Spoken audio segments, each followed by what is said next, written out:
It is impossible to build your own happiness on the misfortune of others. Daisaku Ikeda. My name is Tyler Clinton, and I'm going to tell you my story.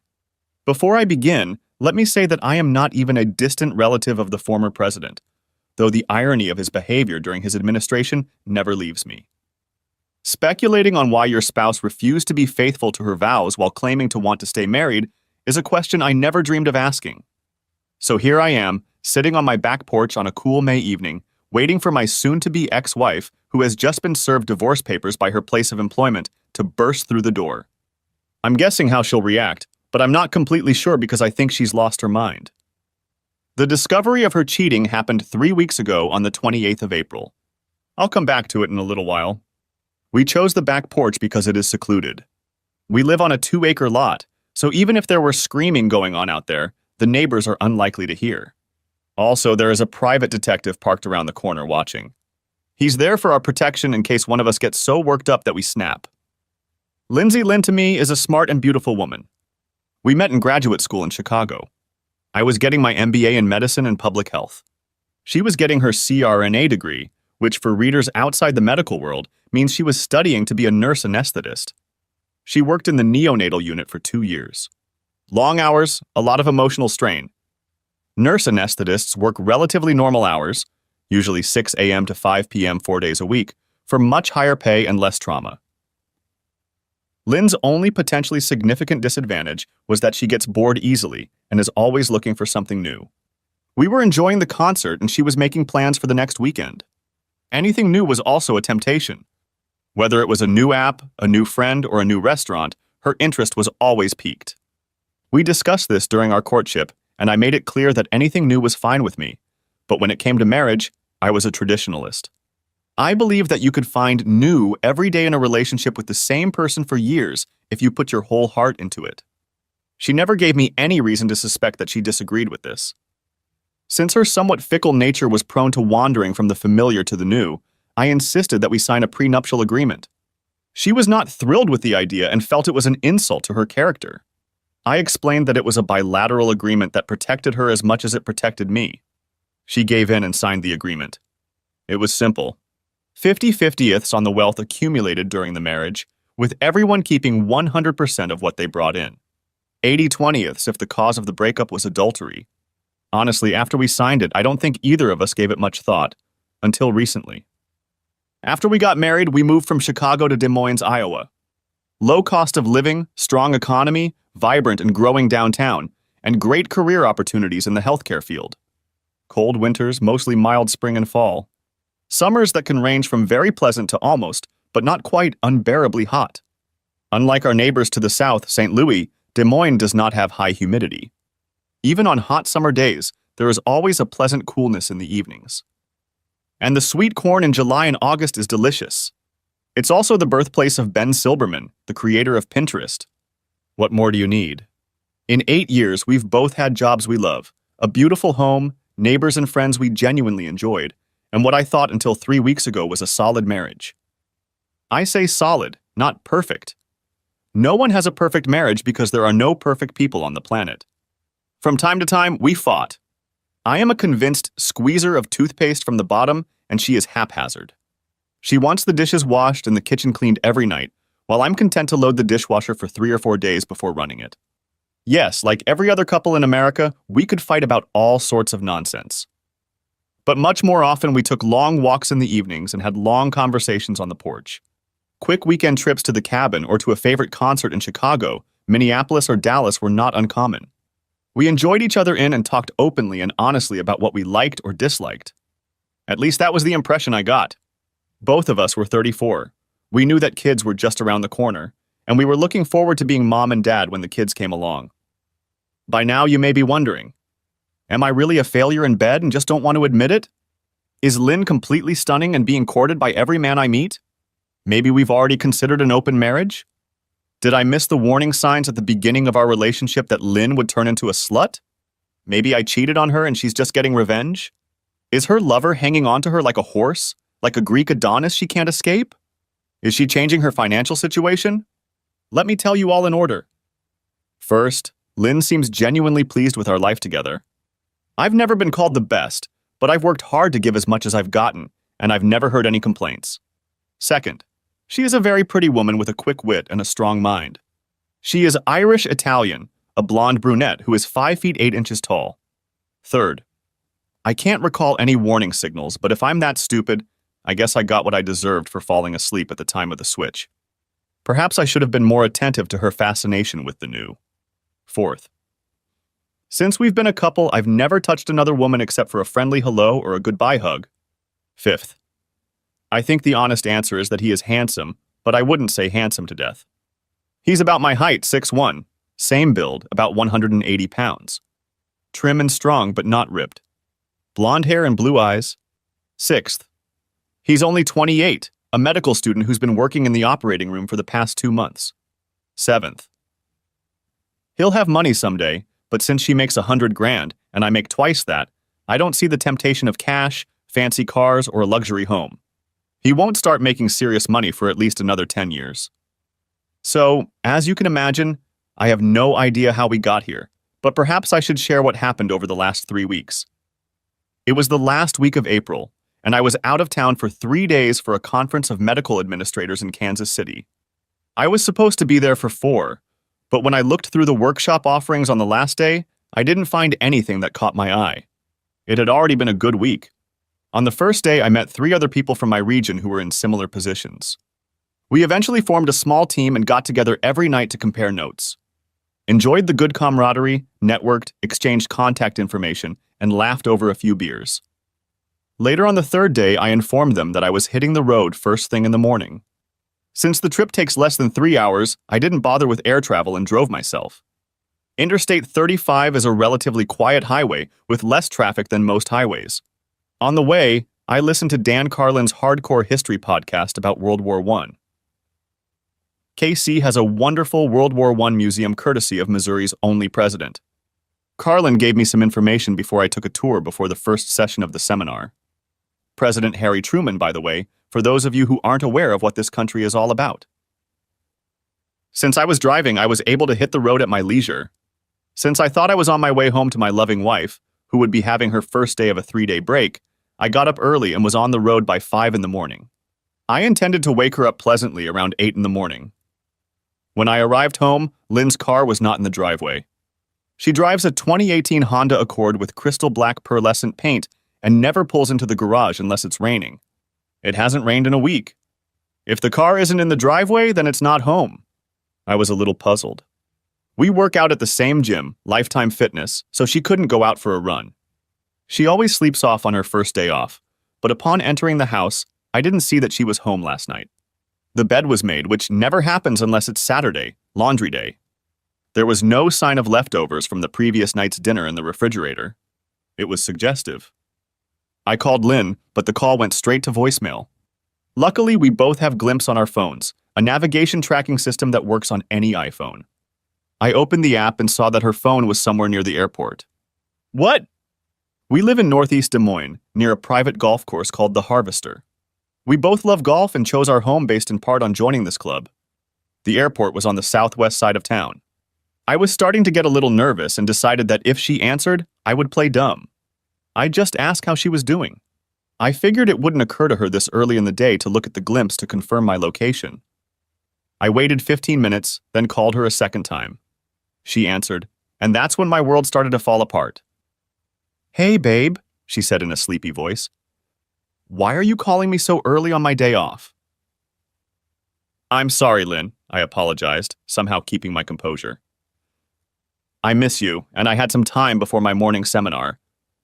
Just wanted to hear your voice. I realized from the background noise that she was sitting up in bed. Not in our bed. It's okay, Ty, I'm always happy to talk to my favorite husband. Looks like you're still in bed, so I won't keep you up. Just wanted to tell you that I love you and I'll be home no later than dinner tomorrow night, unless you want me to miss my last day and rush home. That would be wonderful, but as soon as I get up, I'm going to run errands right away and then have dinner with Kim and Sally tonight. We planned it 2 weeks in advance, so I can't interfere with them. The girls were 2 of her co-workers. She didn't say anything to hint that she wasn't at home in our bed, so I had to think fast. Okay, babe, I'm letting you go. Hey, before you hang up, could you check the top drawer of my nightstand and tell me if I left the pen you gave me for my birthday in there? I don't have it, and I'm afraid I might have lost it. It was in my shirt pocket. Ty, honey, I really want to roll over and go back to sleep. Can I check it and call you back before I head to lunch? Wrong answer. I knew I usually got something like, I'll check, but I won't be happy if it's not there and you lose my gift. My heart was pounding hard in my chest, but somehow I kept my composure. Sure, Lynn, just don't forget to check. I'll let you go back to sleep. Sorry again for waking you up. Thanks, babe. I'll call you in a little while. Love you. At this point, I was at a loss for words, unable to utter, I love you too. I hung up the phone and headed to my car, hoping for a miracle but expecting the worst. It was a 40-minute drive from our house to the airport. I made it in 30, and I was lucky I didn't get pulled over for speeding. Every time I checked the app, her phone didn't move. If she bothered to check hers and found out I was getting close, we'd have a hell of a fight. However, I was sure she was so engrossed in what or whoever gave her new experience that she would just assume I was telling her the truth and never bother to check the location of my phone. The GPS led me to the Hampton Inn, located down the street from the DSM. I parked at the far end of the parking lot, away from the few remaining cars in front of the hotel. After a few minutes, I realized that Lynn would recognize my car if he saw it, so I moved to the adjacent parking lot of the Quality Inn. I chose a spot where I could watch the comings and goings from the front door of the Hamptons, but not one where she might spot my dark blue Genesis G70. I had no plan. I fought back the tears that came to my eyes time and time again. Was she really cheating on me? With whom and why? Had she really thrown away 8 years of what I thought was a strong and committed relationship? Had she been seduced, and would she be ashamed if it was found out? Could there be an innocent explanation for her lies and deceit? If it was just an evening to pamper herself until I got home, she'd go to the Marriott downtown or the Deluxe. But why pamper herself there when there's a hot tub and pool at home? Besides, her masseuse was only 10 minutes from home and she adored her. None of this added up to innocence. I agonized over all of this for about an hour when she finally showed up with Justin Banks. They held hands and exchanged loving kisses as they headed for the exit.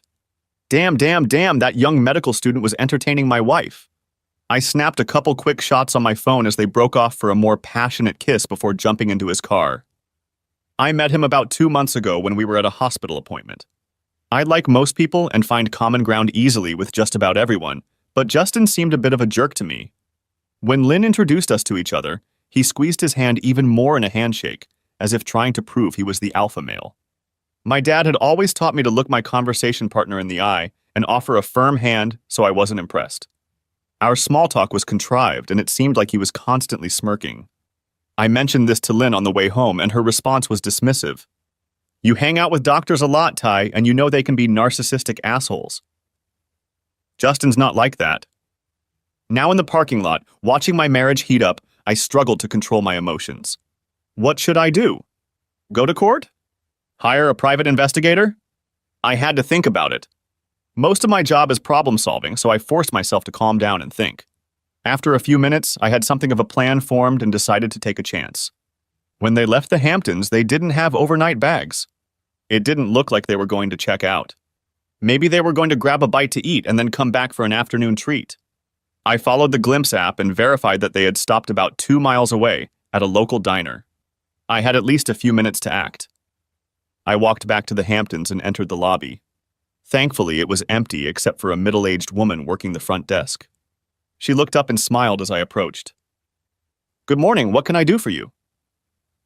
I quickly glanced at her name tag and noticed she was wearing a wedding ring. Hi, Beth, my name is Tyler. I'm having a problem and I'm hoping you can help me. Happy to meet you, Tyler, and I'll be sure to help if I can. Do you have a reservation and would you like to stop by early?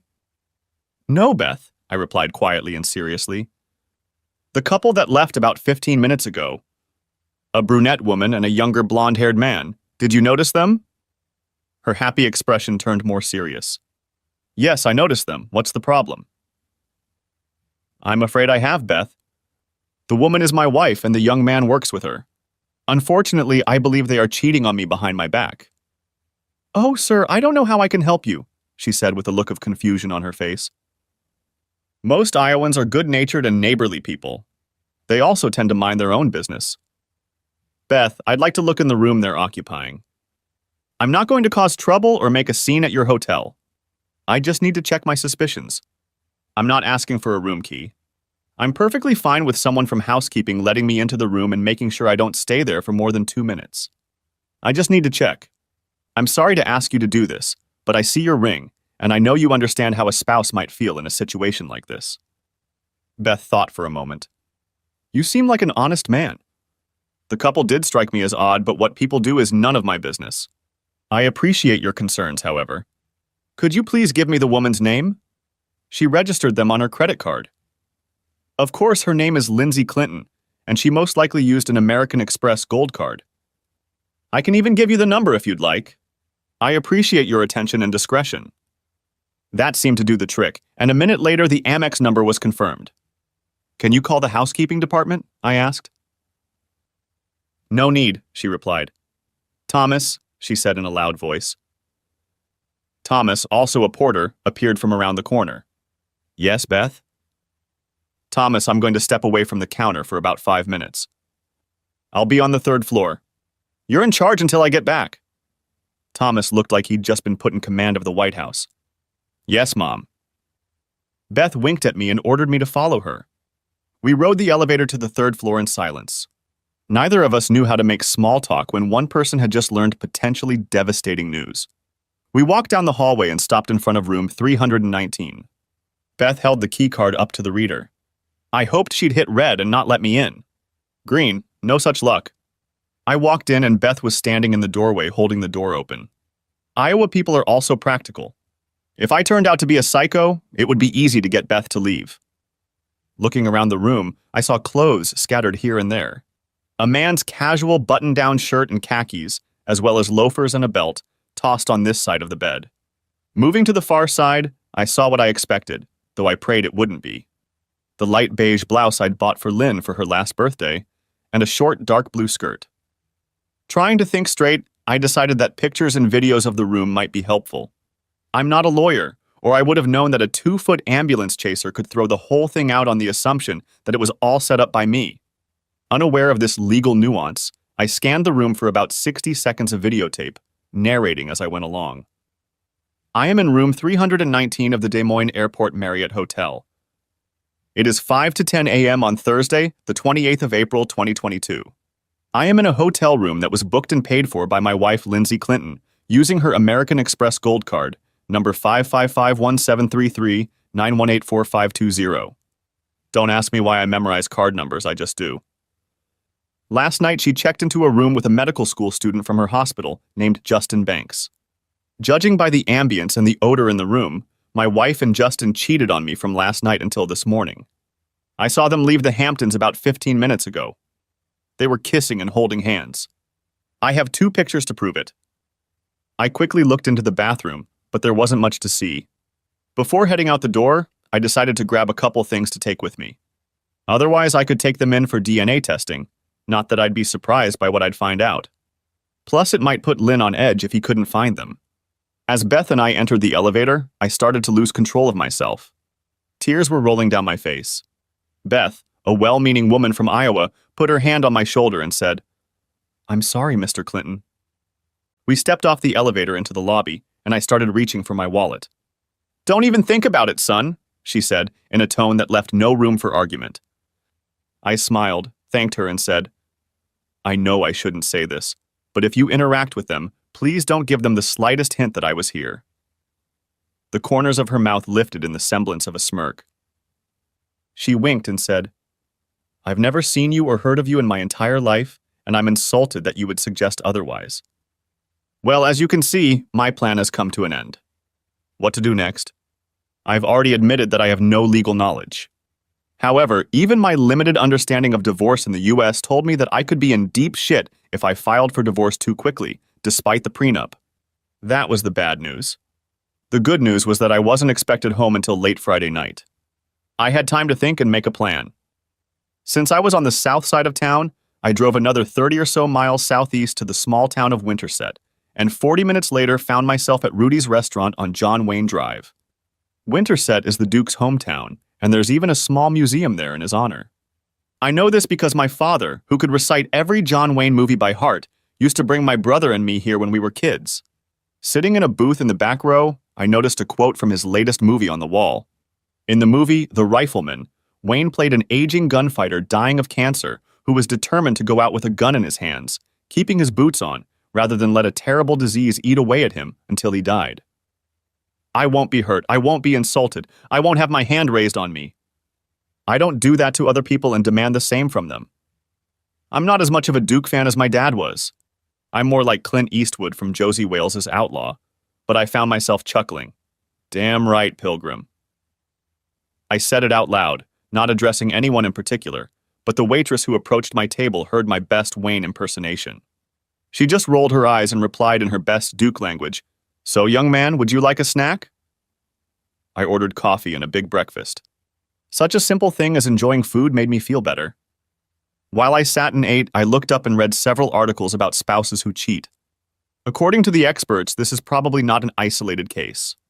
There is no way they would be so amiable if it was a drunken one-night stand lust. Statistically, in the US, women who cheat on their husbands are rarely a one-time experience. It had probably been going on for a long time, but I had no proof. That was about to change, so I started making a list. There was no way I would stay married to a cheating husband. Even if it was relatively recent, I could forgive and maybe even keep some love in my heart. But all trust was lost forever. I would hire someone to help me get proof.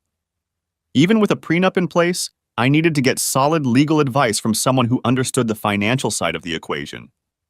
I needed to get tested for STDs. Justin Banks was bound to get infected, one way or another. I had about 36 hours to get into action. I finished my breakfast and left the server a $50 tip for a $16 breakfast. At least one person in the Des Moines area would have a good day. Before leaving the diner, I texted Lynn. "Sorry, found my pen at the bottom of my satchel." A moment later, she replied, "Lucky for you." In response, I typed 6 words, "Screw you, bitch, cheating whore." I didn't actually do that, but it was awfully tempting. I simply replied, "Uh-huh." 2 hours later, I found myself in the office of Templeton, Sharp, and Schaefer. I had met Templeton before at a charity event and knew he practiced family law. He returned my call and calmly listened to my story. "I'm sorry to hear that, Mr. Clinton." "I appreciate that, Mr. Templeton." "Please call me Tyler." "Fine, Tyler, I'm Edward, Ed to my friends and clients, so call me Ed." "Thank you, sir." "Tyler, I'm not nitpicking you. Legally, your situation is not very favorable. The lack of children helps, but the lack of fault means you may have to go to counseling or talk to your spouse for the court to determine if the marriage is truly broken. If the prenup was drafted properly, you may be able to avoid financial loss, but that remains to be seen. I want to refer you to my partner, Eli Sharp. He is a professional in our business when it comes to divorce and will do the best job for you. Let me put you in touch with his assistant, Diane, and she will set everything up." An hour later, I was already sitting in his office. I learned that Eli Sharp lived up to his name. A short guy, only 5'10", and probably weighed 130 pounds.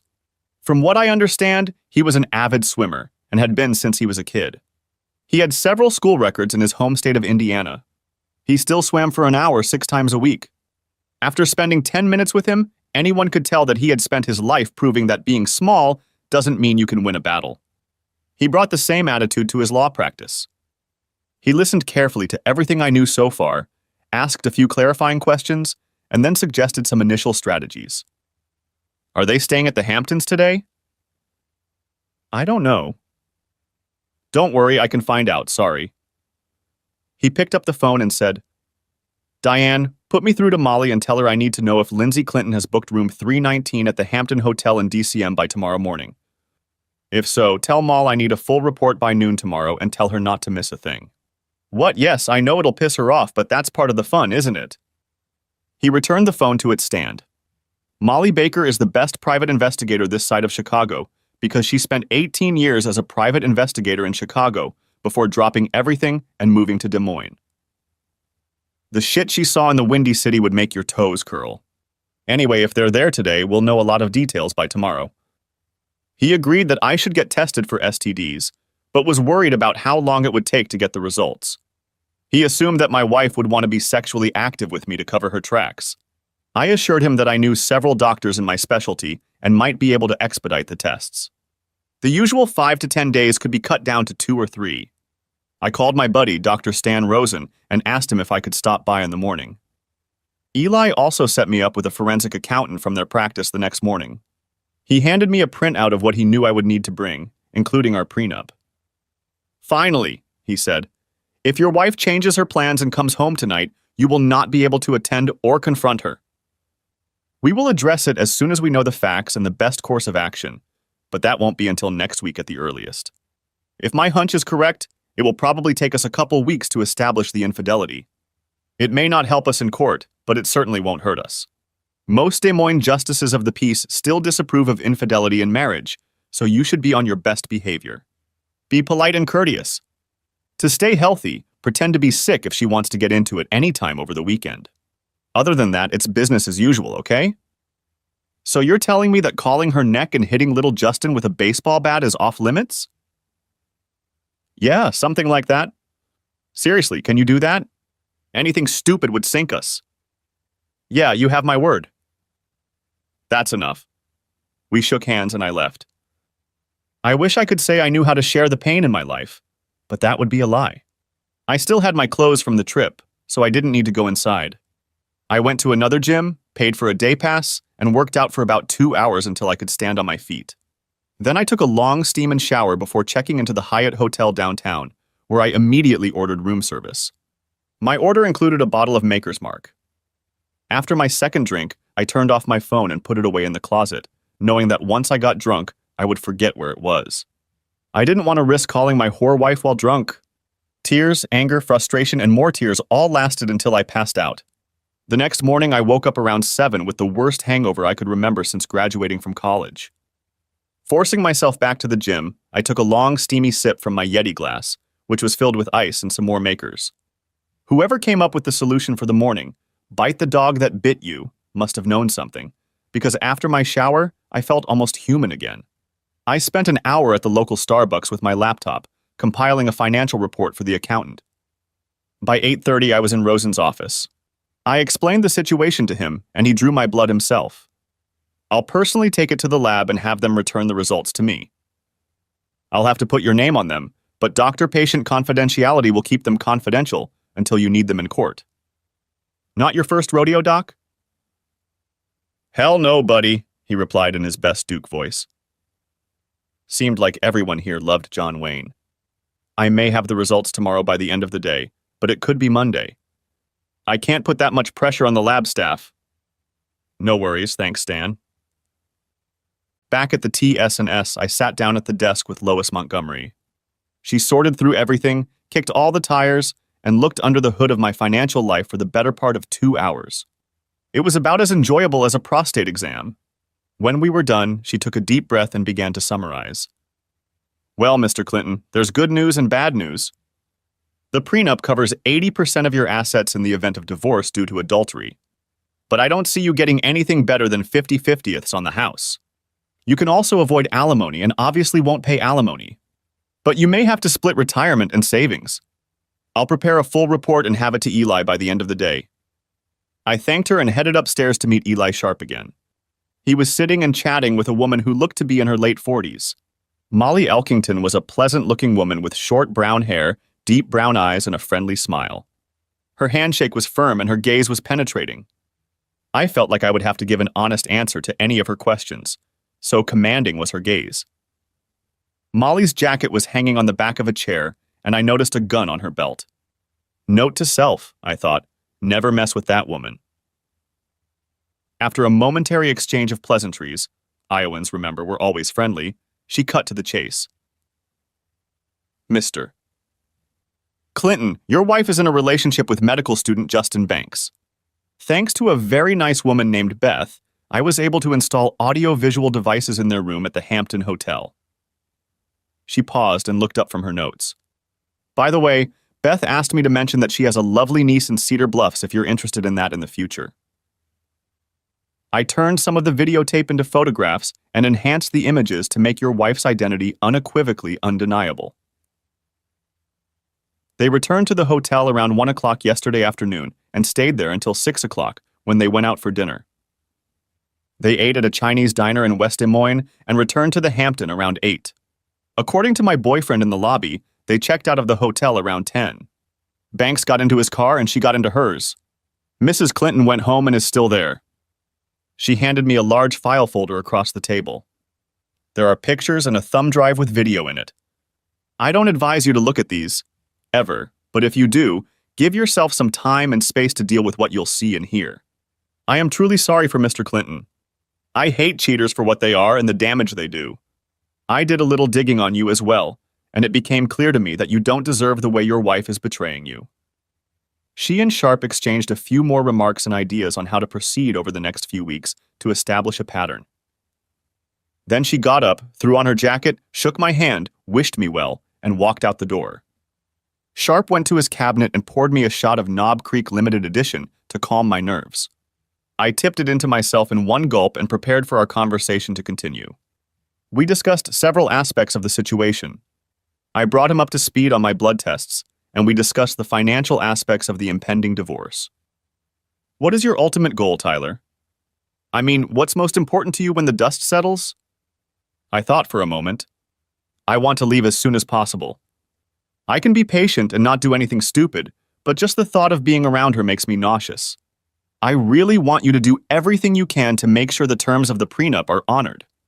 I can put up with the division of the house and other small assets, but there is no way I want her to come out of this in a strong financial position at my expense. Further, I would like to salvage what is left of my dignity. I want it to be known that it was she who was unfaithful, not me. No irreconcilable differences. I don't want to go after the hospital, as I work there too, and frankly, I don't see any fault on the part of Unity Point Healthcare. However, I do want it to be known that she and I broke up because she was having fun with Justin Banks behind my back. Finally, I want to hurt Banks. I don't know if you can convince the hospital that it's in their best interest to remove him from their program, but I really want him to drive a UPS truck in Goodland, Kansas for the rest of his days. Sharp replied to each. First of all, I think you're okay with the prenup. I'm cautiously optimistic. Second, we will make sure that the news of the reason for the breakup reaches everyone. However, that does not preclude the court from ordering counseling to see if the marriage can be saved. Assuming your wife has no interest in divorce, I would be dumbfounded if her attorney doesn't go for it. They are likely to behave aggressively, if for no other reason than to drag out the case in the hope that they can soften you up and get you to change your mind. Finally, you should temper your hopes that Banks' career will suffer. You're right, the hospital can cut its losses, especially if incoming students sign some sort of pledge regarding behavior during training. However, I wouldn't get my hopes up on that. Tyler, you're going to have to go home in the next day or so. You might be able to come up with an excuse to stay away for most of the weekend, but you have to come back soon and play the happy husband like your life depends on it. One sniff of what you know, and we run the risk of her going on the offensive before we're fully prepared. I take you at your word that you will not go near Banks under any circumstances. If you think you'll crack, I'll call Molly and ask her to put one of her guys on you for a while. I assured the lawyer that I would behave accordingly, even if I had to bite my lip until it bled. It was Friday early afternoon when I left Sharp's office. I sat in my car for 30 minutes trying to figure out how to drive home without blabbing. I couldn't see any way to succeed, so I did the next best thing I could determine. I pulled onto southbound Interstate 35 again, heading toward Kansas City. Lynn was waiting for me at home around 7. After driving about 90 minutes, I pulled into the small town of Bethany, Missouri, and found the local tire shop. Behind the counter was a 40-year-old guy wearing a shirt with the name Ed embroidered on it. He looked content reading his Sports Illustrated and was in no mood to be bothered with work late on a Friday night. As if I didn't care about that. Can I help you? Yeah, I need 4 new tires. Ed took a deep breath of frustration. Apparently, the Chiefs' offensive line situation for next season was now more appealing than making money. He stood up and headed for my car. These tires have at least 10,000 more miles to go. You don't need new treads. He looked disgruntled. He had no idea what real disgruntled looked like. Look, Ed, I'm a little fanatical about my car, and I don't care about the price. Can you put new tires on it or not? He muttered to himself as he walked back into the house and started up his 2005 desktop. Not today, but I can have them in by 10 tomorrow morning. He then pulled out a small calculator. With shipping, installation, and taxes, it'll cost you $1,455. Great, I said, do it. He looked at me like I had 3 heads, but still typed the order. Okay, all done. I'll see you in the morning. Without waiting for a response, he went back to his SI article. I pulled back onto the highway and checked into the Super 8 motel for the whopping sum of $78 a night.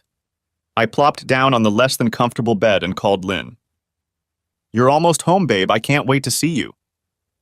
She was pretty chipper after 2 days of fun with Justin. Sorry, Lynn, I lied, but I just blew 2 tires by running over some crap that fell out of a semi-trailer on the highway. I'm stuck in a little Missouri town called Bethany. They can put new tires on me, but not until tomorrow.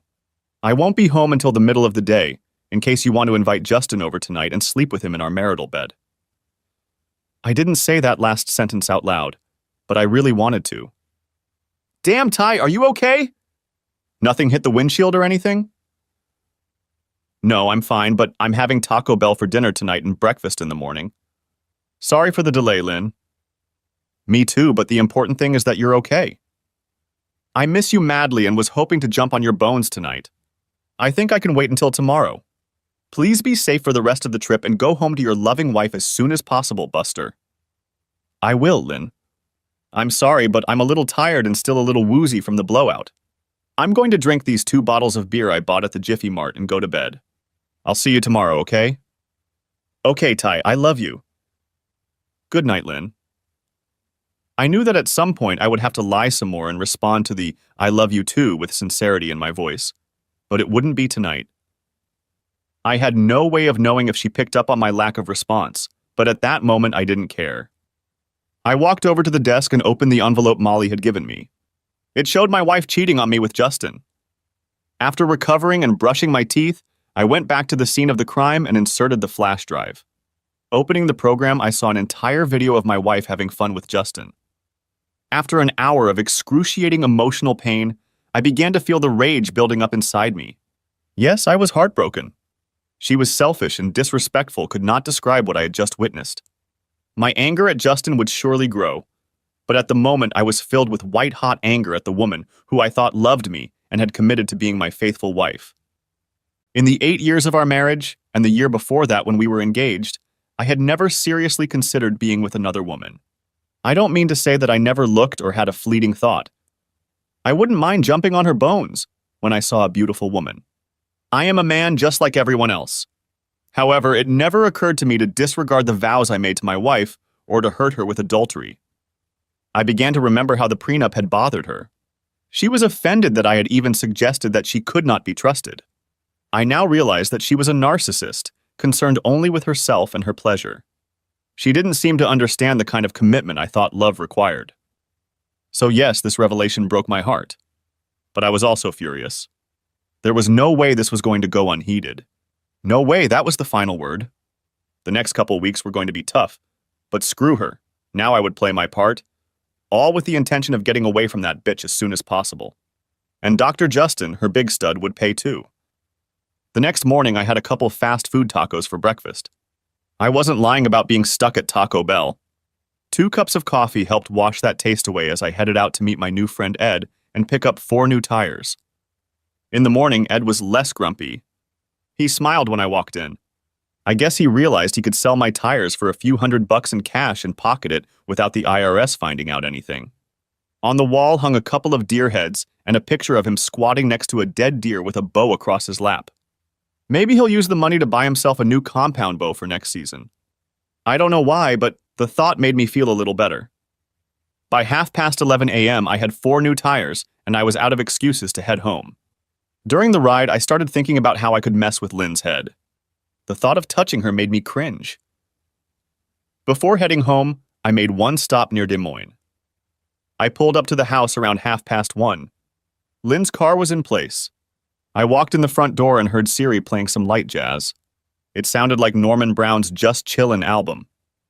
I rounded the corner and walked into the kitchen where Lynn, swaying to the beat of the music, was washing dishes. She must not have heard me come in. I grabbed her. Damn, Ty, you scared the shit out of me. Let me go, you bastard. I just left a mark on her neck. Maybe it would be Dr. Banks' turn to be jealous. Surprises and novelties, yes. Neanderthal, no. What the hell, Ty? I bet you put marks on my neck and I'll be embarrassed in the operating room on Monday. That's not what I meant, Ty. It's just that you scared me. I guess I overreacted. I'm so glad you're home. Come on, let's go upstairs. I instantly let her go, turned around, picked up my bag, and headed up the stairs. Just forget it, Lynn. Maybe you can just tell the gang that your idiot husband got carried away and rudely hurt your feelings. I had never spoken to Lynn like that before, and since I was standing with my back to her and not waiting for a response, I couldn't see the look on her face. All she said was, "Whatever you say." I unpacked my bag, took a quick shower, changed into my Saturday clothes, and headed down the stairs. When I got downstairs, Lynn was sitting at the kitchen table texting. She put her phone face down on the table and looked up at me. There was no forgiveness in her eyes, but the anger had dissipated. I guessed who she was texting with. Ty, Leave it alone, Lynn. I've been gone for a week, 2 days more than I intended.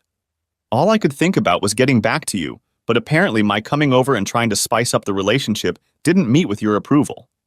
You were the one who told me to hurry home so you could touch my bones. I apologize for not understanding how that was supposed to happen. Enjoy the rest of your day and evening, I'm leaving. I didn't give her time to respond, but I'm sure she was stunned. Even when we argued, I never lashed out or spoke in harsh tones. We disagreed, of course, but for the most part it was measured and respectful. I just walked out the door, got in my car, and drove away. I went to the clubhouse, changed into casual golf clothes, and hit a couple bags of balls. After that, I worked on my pathetic pitch. I sadly thought that with the advent of bachelorhood, I would have some serious time to shave a couple strokes off my game. Unfortunately, given the circumstances, that didn't do much to improve my mood. A couple hours later, I settled into the men's locker room, grabbed a beer, and chatted about this and that with a handful of fellow doubles players. One of them was Tom Harris, a local investment banker who was a good friend of mine. While we were talking, I learned that his wife Connie was out of town for the weekend visiting her relatives in Denver, and I invited him over for dinner. We went to the Mulberry Stith Tavern downtown just as it opened at 4 p.m. We had a couple glasses of bourbon and sampled their top-notch burgers. They were showing the Cardinals and Mets game on the big screen. With all my hectic pace, eating a burger and discussing pitching staffs with a friend made me feel like a little piece of normalcy, and for that I was grateful. We left around 7 p.m., and I checked my cell phone. There were 6 text messages from Lynn about 30 minutes apart, starting about an hour after I left. Ty, I'm so sorry. Please come home so we can talk. Ty, where are you? Come home. Stop ignoring me, Ty. I know you're seeing these messages. Go home now. What, Ty? Okay, but don't say I didn't ask you to come home. I'm not the one acting like a stubborn asshole. No, I thought to myself. You're just the lying, cheating slut. I didn't say anything back. Instead, I went to the local movie theater. I saw a new movie called Firestar, about a girl who discovered she could set shit on fire just by using her brain. I wish I could have found her and taken her to Banks. The movie ended just before 10 and I headed home. As I pulled up to the house, I saw that Lynn's car was gone. I can't say I was disappointed, but I also realized that she was probably being comforted by her lover. I went back to the club and had a couple drinks for the night, then got home around 11:30. Lynn was back. She was sitting in our bed. Thanks, I can't believe you left and didn't answer my texts. Where did you disappear to? Her tone was firm, indicating that she considered herself the offended party. Well, in order, club, dinner with Tom Harris, movie, home, back to the club again since you weren't here, then back again. And you? She lowered her eyes for a moment, not meeting my gaze. Nowhere in particular. Have you been with anyone? Not really. Met a friend at Grounds for Celebration Coffee Shop. With who? Does it matter? We need to talk about what happened earlier. Okay, talk. Ty, I'm sorry I reacted the way I did, but your aggression scared me and I was confused. You threw me off balance and made me defensive. Your groping and stroking didn't turn me on.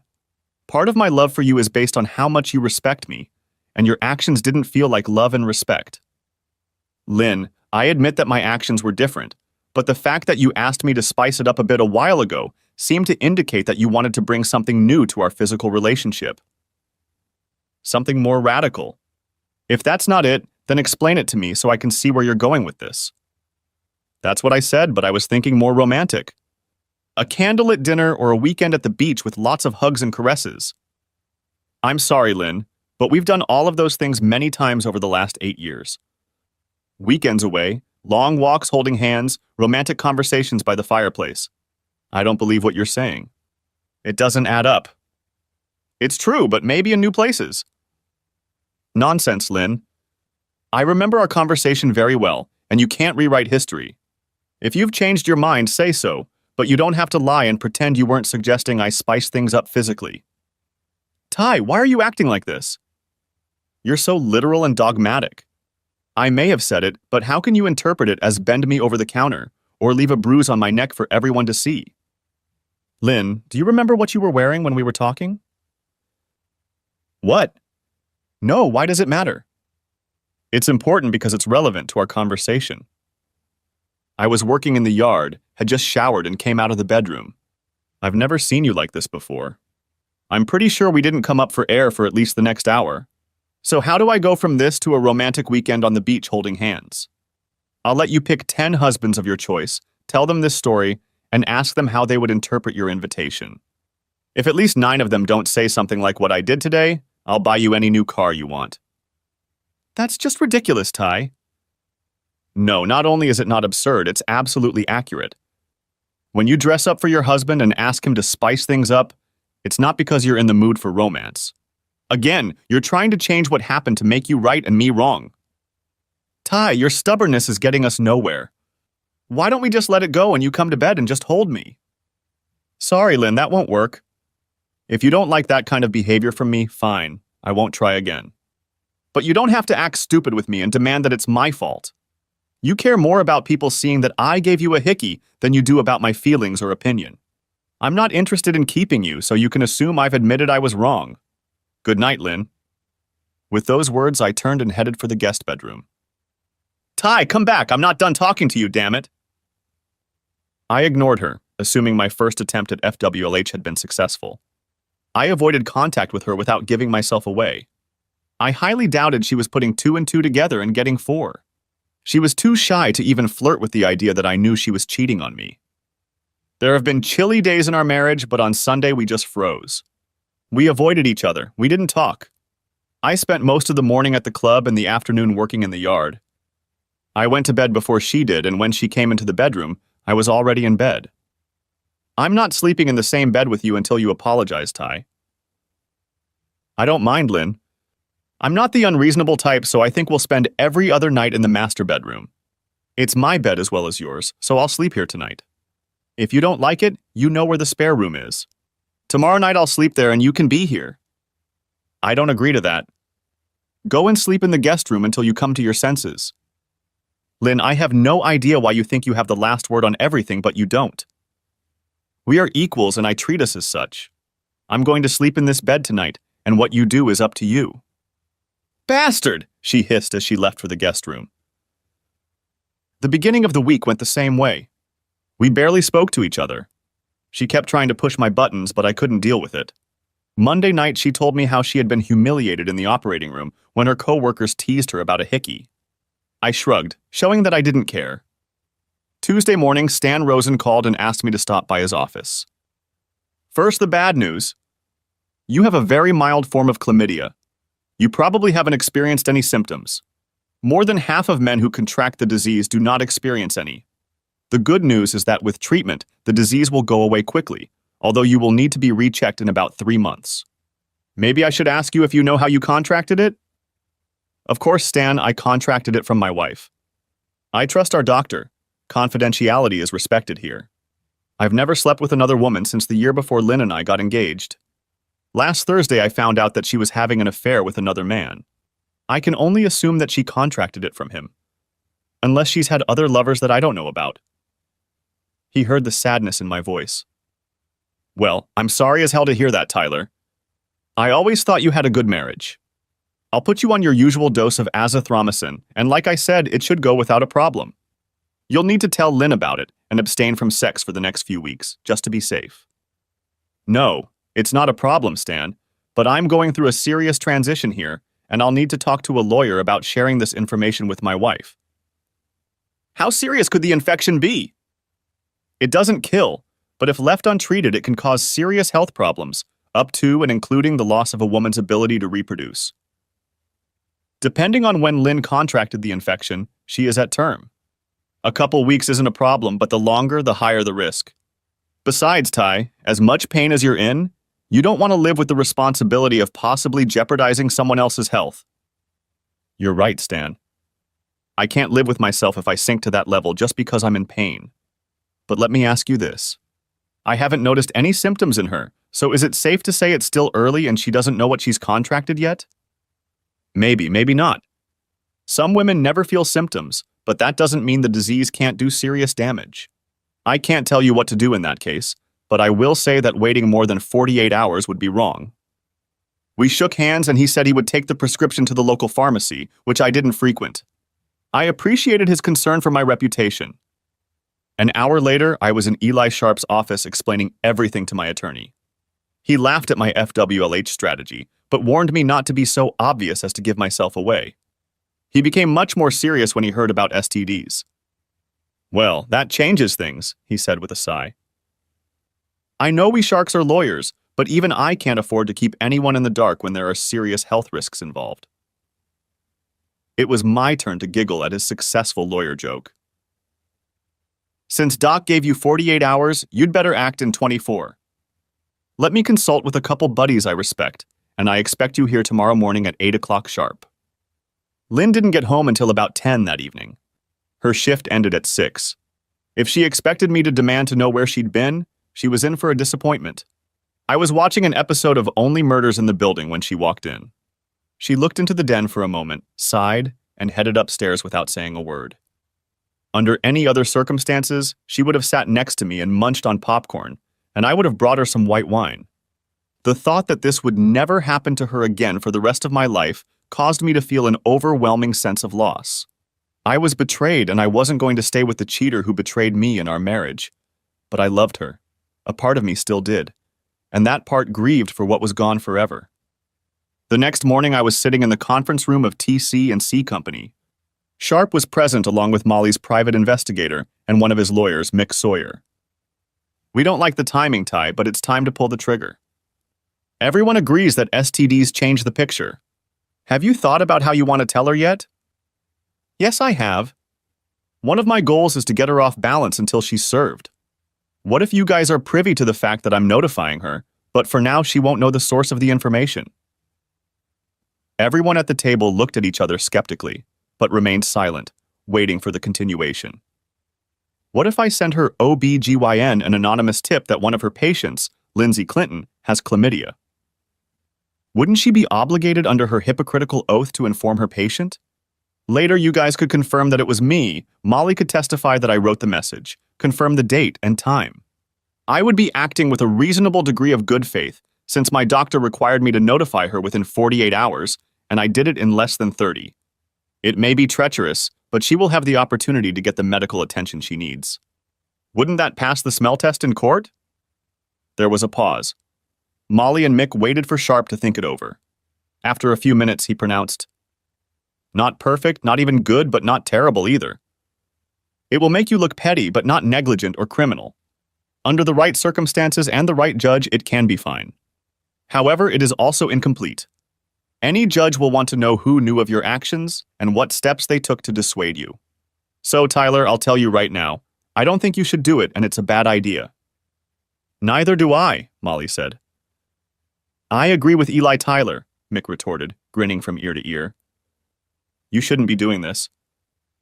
"On top of that," Sharp snapped back, "eventually she'll put 2 and 2 together and realize that if it wasn't Banks, it must have been you. She'll realize that you know about her affair." "Yeah, but it'll take a day or two so I can get ready to meet her." "Thank you all for the advice. However, I am determined, So when I leave here, I will pick up the phone and send a message to Dr. Pamela Connors.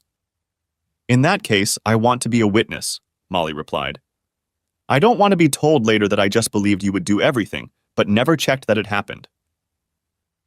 We discussed a few more details, after which I left.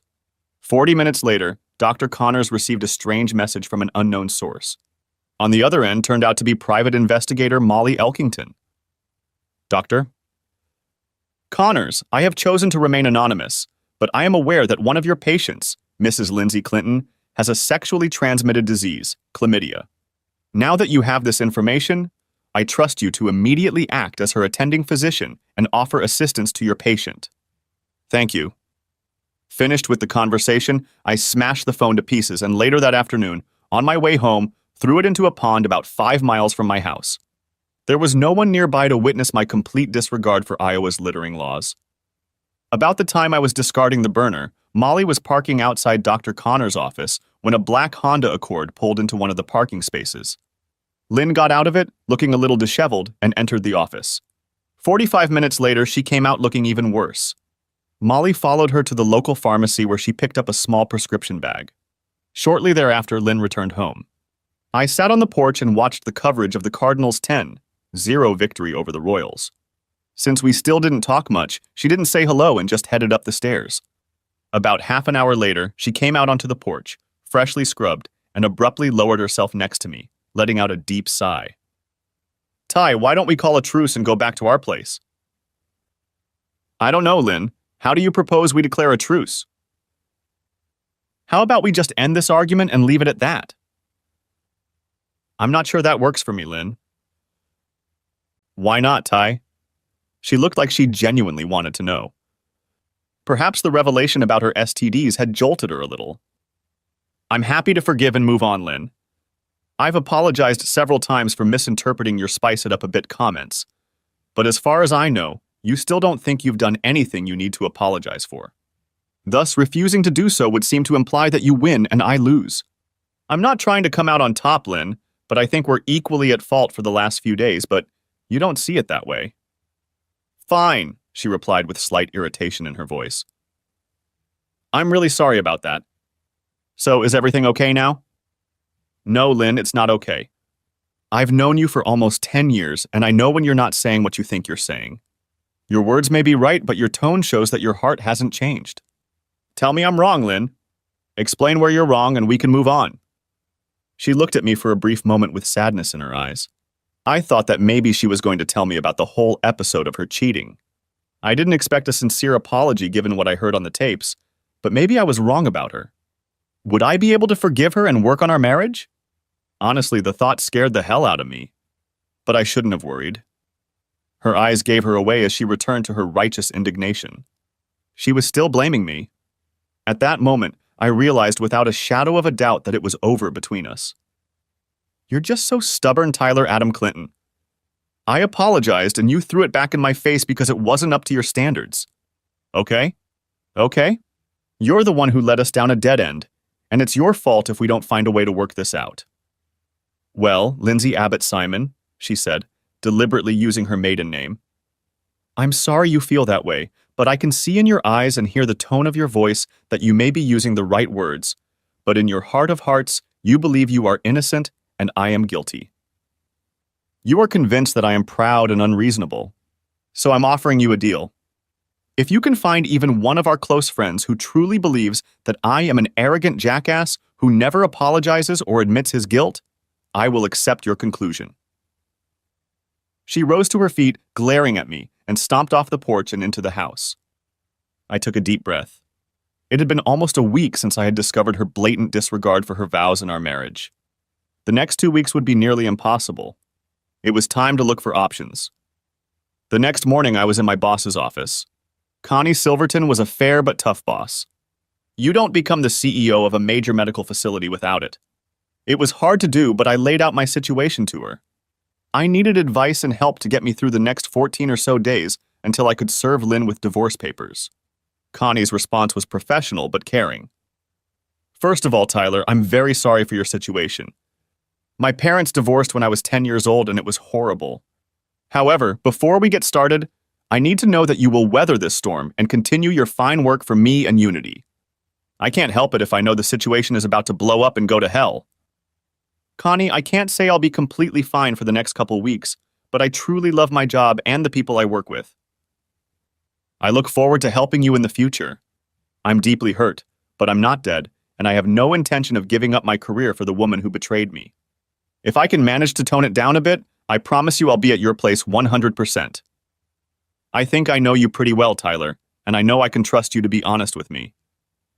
There's a conference for hospital CFOs next week in Washington, D.C. In the past, I have declined your requests to attend the conference because of the cost. However, this year I think it would be in Unity's best interest for you to go. It will begin on Monday and end on Thursday afternoon. As I recall, you have family on the East Coast, so why don't I approve your participation, and then you can stay the weekend with your family. That part you will have to pay out of your own pocket. Deal? Boss, I'd give you a hug, but I know you'd probably spank me, and I don't want Mike to take my thanks the wrong way. Mike's hubby was a retired Ranger colonel. But know this, I'll never forget your kindness and you'll never regret helping me. She smiled as warmly as I'd never seen her smile before. I'll do the paperwork today, Tyler. If you make it by next Sunday, I'll buy you a week. Now get your ass out of here and think about how we're going to sign a new contract with our nurses. Their union reps are negotiating hard. I stood up and smiled.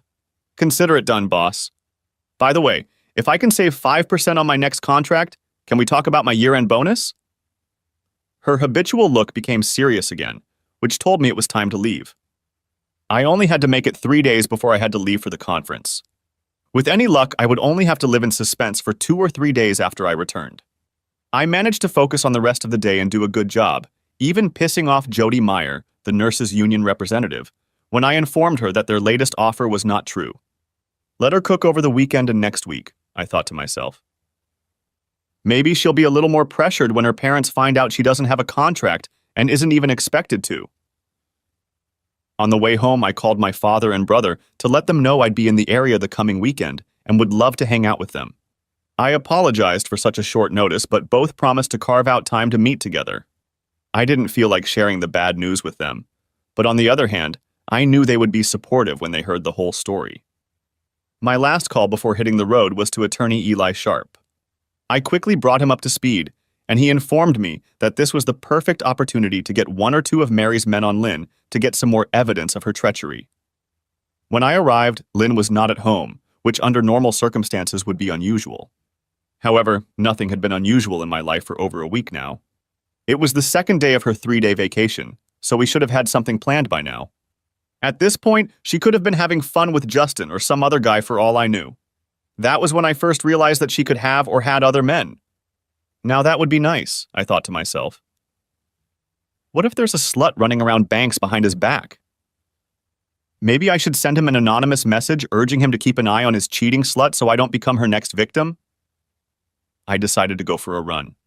I had done a little cross-country running in high school, though I had never been great at it.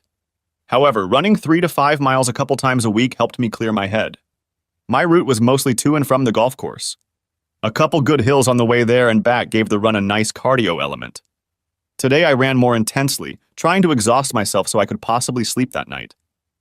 My world was crumbling around me, and since I had gone into survival mode, I rarely allowed myself to slow down to assess my reality. It was good to run and think. What depressed me was Lynn's cheating. 9 days ago, I'd been in love with a woman who I thought loved me as much or more. Discovering that her vows didn't mean a damn thing to her shook me to the core. How much of this is my fault? I wondered, climbing hill number 1. No problem in a marriage lies entirely on one person. Perhaps I was too busy or preoccupied with my career, not giving it enough time and attention. Other questions swirled through my mind as I continued on my way.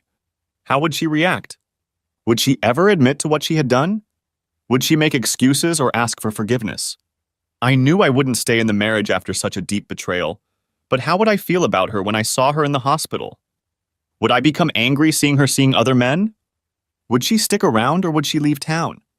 I couldn't imagine her leaving as if defeated. She'd be too stubborn for that. No, I assumed she would stay and try to prove to me that I had been a complete fool to divorce her.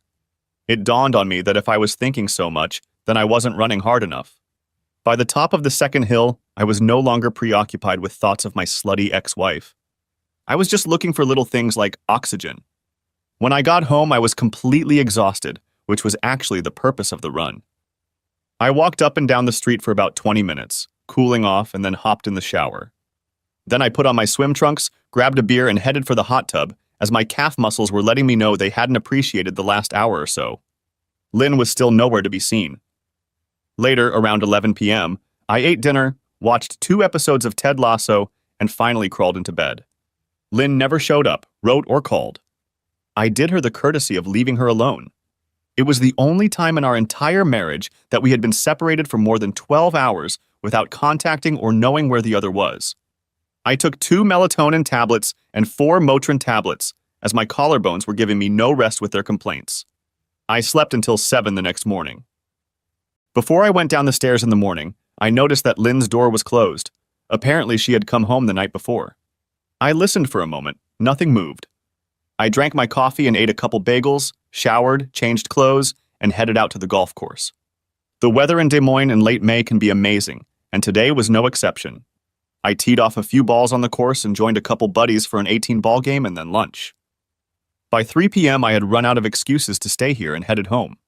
I didn't text or call Lynn all day, and she ignored me too. I guess we waited to see who blinked first. When I got there, she wasn't home, and I started repeating what had happened the night before. Sunday morning was the same, but I was heading out of town on the 4 p.m. SWA flight to Reagan International. I spent most of the morning cutting grass and working in the flower beds, something Lynn and I usually did together. When she finally showed up around 11 a.m., she just looked at me through the door and went back inside. Screw this, I thought as I gathered my things. If she wants to stay on the sidelines and be quiet, then let her be. But there was no way in hell I was going to let her run the game. I left for the airport without leaving her a note or message to let her know where I was going or how long I would be gone. I figured she probably wouldn't even notice I'd been gone all week. I hoped she would notice, and I hoped she'd bring asshole Justin over and sleep with him in our bed so I could add that to her list of naughty things she'd done. On Tuesday, 2 things happened. First, I got a call from Eli telling me that Mary's relatives already have some new pictures and videos of Lynn and Banks. No doubt they were doing well. The second incident surprised me. Lynn finally texted me. The message exchange was not polite. Where are you? In Washington. What? I'm at a conference of hospital CFOs that Connie asked me to attend. When were you going to tell me, you inconsiderate bastard? Whenever you got home before 1 or 2 in the morning and didn't talk to your husband, who'd been waiting for you since 6 both Friday and Saturday. Where were you every night? She ignored the question. Ty, I was scared to death that something had happened to you. I can't believe you did that to me. Why didn't you just text me? I wrote and you didn't write back. Lie #1. If you texted me and I didn't respond, did you call the police? What? When you were scared to death that something had happened to me, did you call the police? Oh, well, no, I guess I didn't think of that. But still, you're such an asshole for not communicating with me.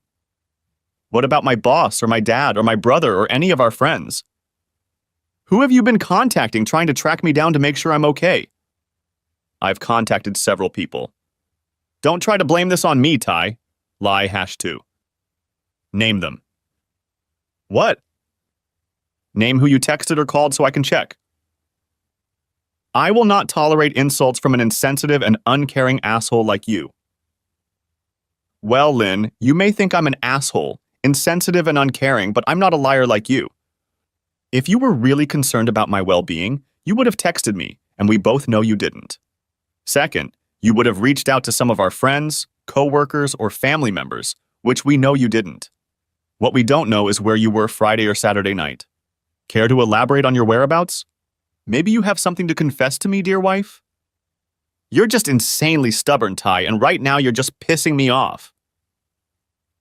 Well, Lynn, you don't seem to be capable of telling the truth or taking responsibility for what you've done or are doing. So one more thing, screw you. There was no response on the other end, just radio silence. Was she beginning to suspect he knew something?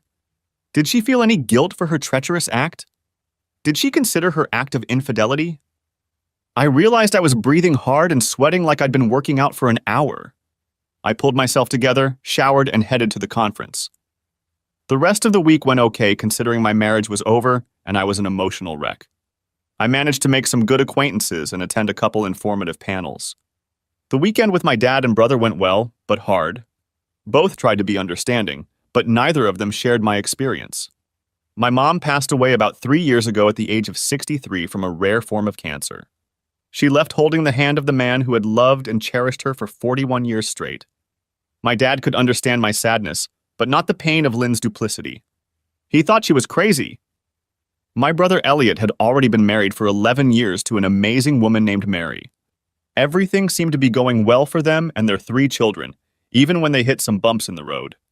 Mary and Elliot still looked at each other with adoration and resolved their infrequent arguments quickly and without too much anger. My brother seemed to be on the same marital path as my father. I was happy for him. We played a couple games of golf, took in a game of National, and had a great lunch. I enjoyed socializing with my nephews. Sunday night came all too quickly when I hugged my dad on the side of the road at Reagan.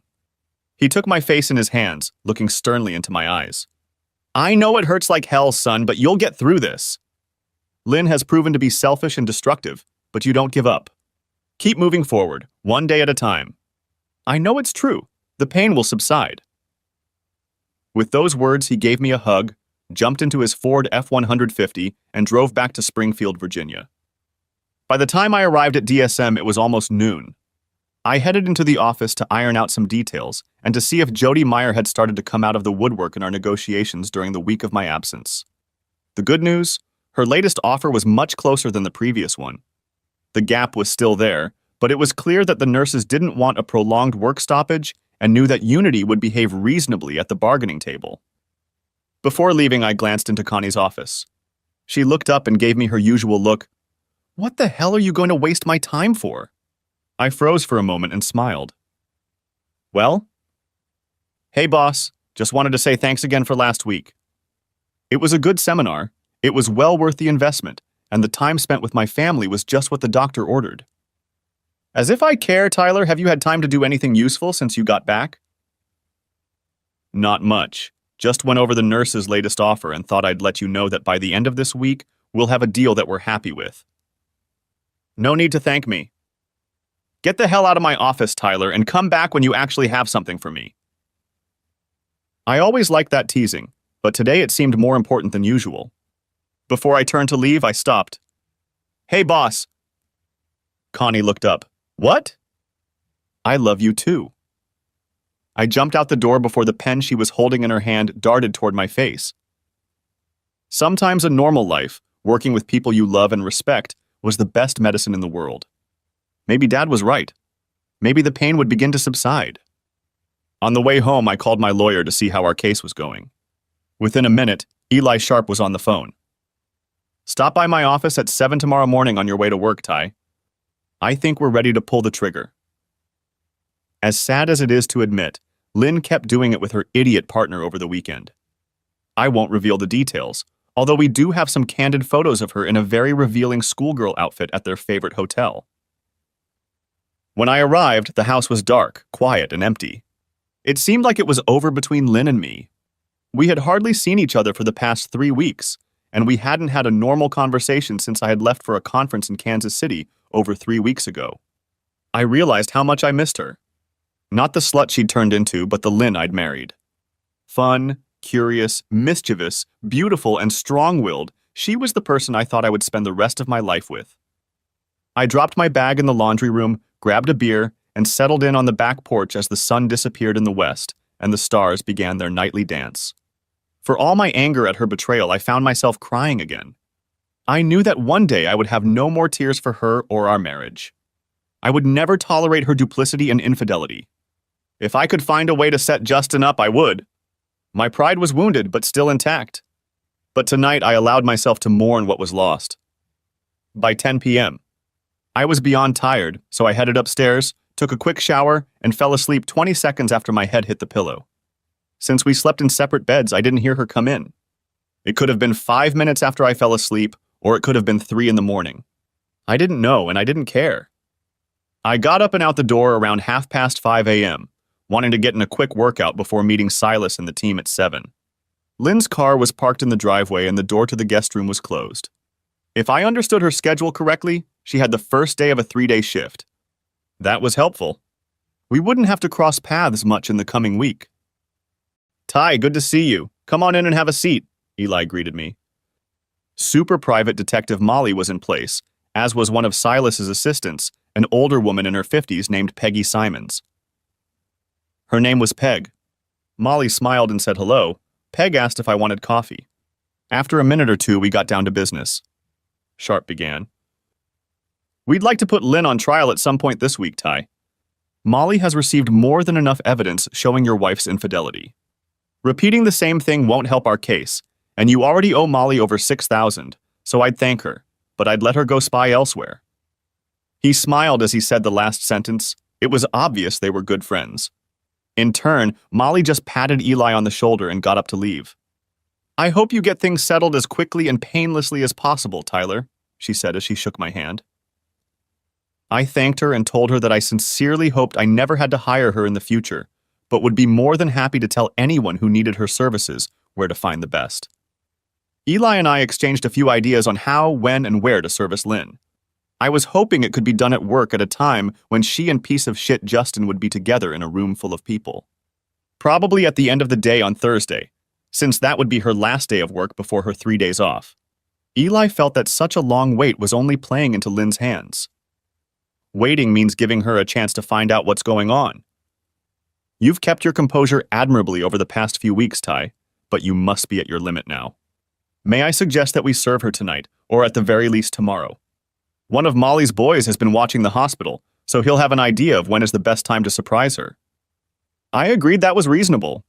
Last night I'd cried every tear I could shed over that lying bitch. I was ready for the final confrontation. My thoughts went back to my favorite Clint Eastwood movie Outlaw, when Jose confronts his 3 enemies. "So guys, are you going to pull out your guns or just stand there and whistle Dixie?" The challenge was thrown. The fight was on. Sharp also found an obscure state law that allowed me to sue Justin Banks for alienation of affection. Eli was sure it would go nowhere, but the embarrassment of having everyone at the hospital know about it could seriously hurt his relationships and career after medical school.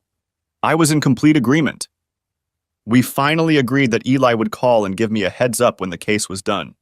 I would be home on the back porch and talk to Lynn there. Sharp also wanted to have proof of this conversation in case things got out of hand. He asked Peg to see to it that one of Molly's boys set up surveillance equipment on our back porch and be in the car around the corner. If things got heated or Lynn got rowdy, he could call the police.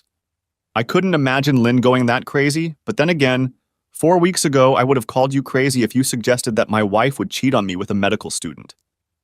I spent the afternoon emailing Jody Meyer about the latest stumbling block in our contract negotiations. By 3 p.m. I was exhausted, but we reached an agreement.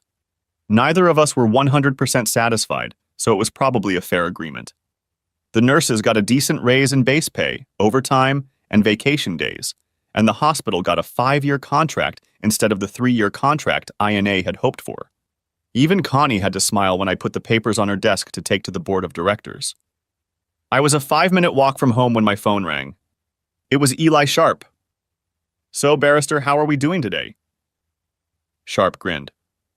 "Sorry, Ty, I know it's hard for you, and I'm not trying to make your situation any easier, but I've just heard from Molly. She's volunteered to take care of Lynn and Banks. They had just undergone a lengthy surgery and were in the staff lounge with another nurse, the surgeon who was operating, and Mike Devlin, the head of surgery for all of Unity Healthcare. He came in to observe as the chief surgeon was Alex Greer, one of the best cutters in the world. Devlin and Greer went to Yale together at one time, so they socialize a lot. Anyway, Molly showed up in the staff lounge looking like Molly, which would scare almost anyone, and apparently medical student Banks was offended by the presence of a non-medical person in their personal space. He stood up and asked her if she was lost. When she said she wasn't, he replied something to the effect that the area was off-limits to anyone outside the medical staff, and she should leave. Now I'm quoting Molly. "Can you believe this little piece of shit talks to me like that?" So I pushed him back in his chair and leaned in closer. "I'm pretty sure that's when he started peeing." I threw my best Chicago look at him and said, "Are you that married woman?" The goddamn piece of shit known as Justin Banks? He barely squeezed out a yes. Well, son, you've been served. She continued. The room got pretty damn quiet, and the other four were staring at me. When I turned my attention to Lynn's roguish slut, I thought she was going to melt. I took a much nicer tone with her, but I guess everyone could hear the sarcasm in my voice. And you, sweetheart, are you Lynn Clinton, Tyler Clinton's wife? She nodded her head affirmatively and replied in a barely audible whisper, Yes. Well, in that case, I assume you are very familiar with Mr. Banks, and you, my dear, have been served as well. Molly told me it was one of the best moments she'd had in the last few years. She wanted to savor it while it lasted, so she hesitated to leave. Dr. Devlin turned to Banks. Young man, if you have done what I think you have done, you will never practice medicine in Iowa or anywhere else, if I can help it. He also turned to Lynn, putting two and two together, and addressed her directly. Please tell me you're not that stupid, Lynn. She hung her head, and as Molly was leaving, she heard Devlin say, Lynn, you'd better go home and not come back to work until one of your union representatives speaks to you. Sharp finally stopped giggling and pulled himself together. So, Tyler, your wife got the summons and is on her way home. Molly's boyfriend is about a block away and will be set to work. Get ready, son. I think you're in for one of the worst moments of your life. Be firm, but don't yell and scream. If it gets to be too much, just go for a walk or go to another room. You'll get through this with Tyler. The hardest part is over. We chatted some more, discussing the way forward. I got the impression that Eli wanted to stay with me as long as possible, helping me prepare emotionally for the potential shitstorm that was about to erupt. As we were about to finish talking, I heard Lynn's car pull up to the driveway. I thanked Sharp and told him I'd call him when we were done to get an update. Lynn walked through the door and found me on the back porch. She looked terrible. She had obviously cried her eyes out on the way home. When I looked up, I thought a mixture of sadness and rage was staring back at me. She started. How long have you two known each other? 3 bloody miserable weeks, Lynn. How did you find out? Not that it matters, but I came home early from a conference in KC to surprise my wife and spend some time with the woman I loved and cherished. When I arrived early Friday morning, you weren't here. I checked my Glimpse app and saw that you were somewhere near the airport. From that point on, things went downhill fast. That morning when you called me about the pen? Yes. You lied to me. You set me up. Well, I guess if anyone knows what lying is, it's you, since you've perfected it to an art form in your dealings with me. But yes, I lied. I wasn't trying to set you up. I was trying to determine if my world was really crumbling around me. Unfortunately, it is. She was silent for a moment. I didn't want to ask her anything. Now that everything was out in the open, I just wanted to deal with whatever had to be done and get away from her. Finally, she continued. I can't believe you made me service myself at work in front of my coworkers. I was humiliated. Take a number and get in line, Lynn. That was just cruel, Ty. Your approach leaves us no chance to sort things out. I repeat, Lynn, if anyone recognizes cruelty, it's you. Your betrayal is the cruelest thing anyone has ever done to me in my life. No matter how long you cheated on me with Justin Banks, you unleashed cruelty after cruelty on the man you said you loved. Also, let me be very, very clear. I have no desire to build a relationship with you on any level. I'm divorcing you and I'm not looking back. You must be delusional if you think you can treat me like this, and I'll want anything to do with you. Finally, she sat down on the other end of the couch from me. But Ty, I love you. I understand what you're saying, but I never meant to hurt you or be cruel to you. Justin was just a little fling. I know it was wrong and I shouldn't have done it, but I know we can work through this as adults and grow stronger. Lynn, I'm trying to keep my composure, but you just ruined our marriage. Any reasonable adult can understand that. Yes, I've seen pictures and videos of several of your escapades at the Hampton Inn airport. You can't be such a child to think that if you play the part of the grieving wife, I'll just ignore the pain and hurt you brought into my life. I can't believe you were spying on me and Justin Ty. Why didn't you just talk to me about it when you found out? I could have ended our relationship with him right away. You took it to the extreme. Lynn, I shouldn't have spied on you. There shouldn't have been anything secret between us, especially infidelity. Why would I talk to you about anything? Nothing that comes out of your mouth will ever be believable to me again. Extreme is the infidelity of your faithful husband, Lynn. Look in the damn mirror for a moment and pray that you see the truth. I had no idea if my suddenly idiotic wife understood any of this or not. Nothing seemed to get through to her. She was just looking for an easy way out to brush off her betrayal. Every time she opened her mouth, more nonsense flew out. Ty, divorce is the last thing we both want. Not only do we live here, but we work at the same hospital. What will people think? It would be so embarrassing if we got divorced while living and working in the same place. And also how humiliating for both of us if coworkers and friends hear some of these details. Come on, baby, you realize how bad that would be for both of us.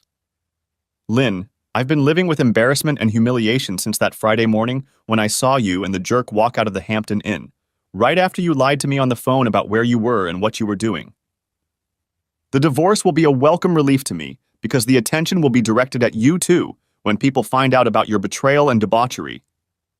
I'd ask you if Baby Banks was your first and only extramarital affair, but no matter what you say, I won't believe you. Thank God we don't have children yet. The thought of raising kids with you makes me sick. Why the hell would you want to stay married to a man you have zero respect for? Ty, what can I say to make you realize that Justin was just an infatuation, an affair, nothing more? No emotion, no love. I realize now that it was wrong of me to fool around, but of course you should know that I love you and only want to be with you. I promise that from now on I will never even look at another man. Well, Lynn, if you say so, let me tell you, you must be the most delusional whore that ever walked the planet. You lied to me and cheated on me for months. Then you gave me an STD you contracted from your boyfriend, and I'm supposed to just say, "Okay dokie, honey, don't worry, let's just pretend nothing happened and go back to the honeymoon?" Let me be very clear, Lynn. I will never touch you again. I'll divorce you as soon as possible, even if I'm financially screwed. I'd rather live in a shack, destitute and alone, than in a mansion with you. The pain I've been experiencing for the past month has been beyond me. If it wasn't for the support of family and friends, I'm pretty sure I'd be lying face down in a ditch right now. You did this to me, Lynn. Your cheating, lies, callousness, and utter hatred for me almost got me killed.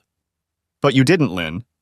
I'm still standing on my feet and I intend to go on my way as best I can, keeping you in my rearview mirror and never looking back. I don't know if I managed to get through to her, but tears came to her eyes. I'm sorry, Ty, was all she said before heading upstairs to the bedroom, starting to realize what she had done and the consequences that would follow. Sorry isn't all there is to say about you, Lynn, I said in response. 6 months later, we were divorced. Neither of us wanted the house, so it was sold and we split the equity. Everything else was pretty much 50-50ths too, but I ended up winning on alimony because the judge didn't award it to Lynn. When he ruled, Lynn's attorney started to protest, but the judge interrupted her.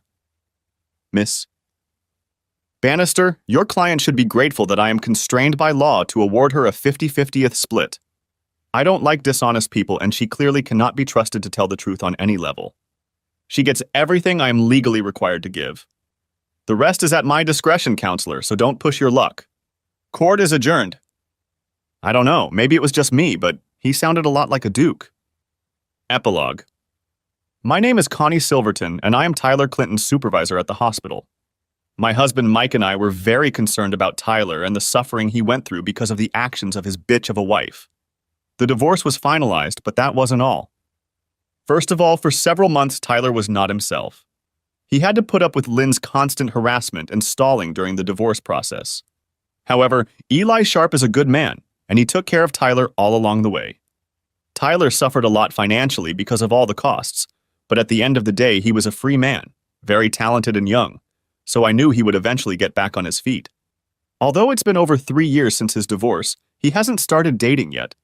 But he has good people around him, and apparently a certain girl from Cedar Bluffs who is in town to visit her. Aunt Beth has caught his attention. To the hospital staff, Lindsay had become an outcast. None of the married nurses wanted anything to do with her.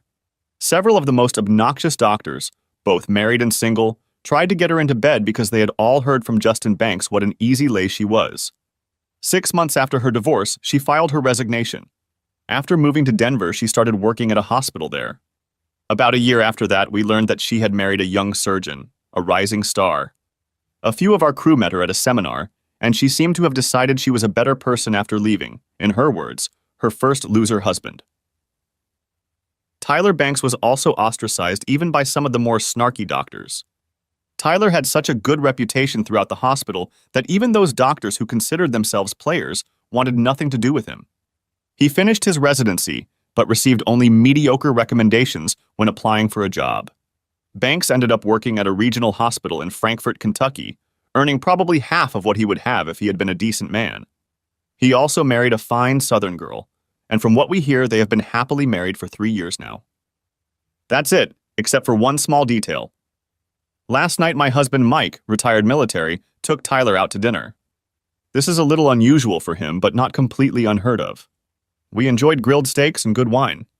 After dinner, Mike asked us to join him in front of the big screen in the living room.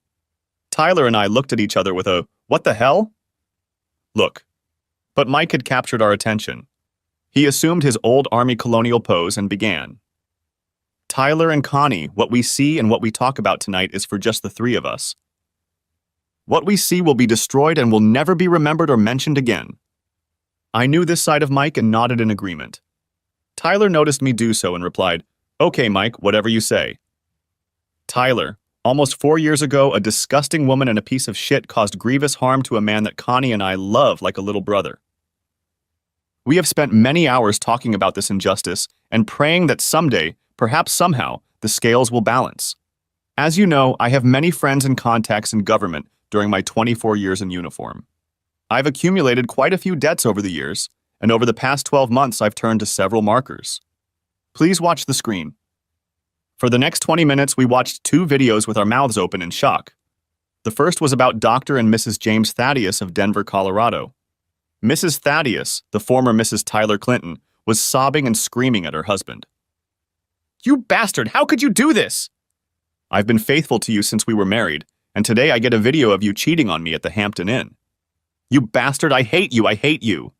How could you cheat on me and ruin our relationship? Get out of my house now." When Dr. Jim got up and left, Lindsay just sat there sobbing until she picked up the envelope, opened it, and read, "Betrayal hurts like a bitch, don't it, slut?" The second video showed Justin Banks standing outside his home in Kentucky.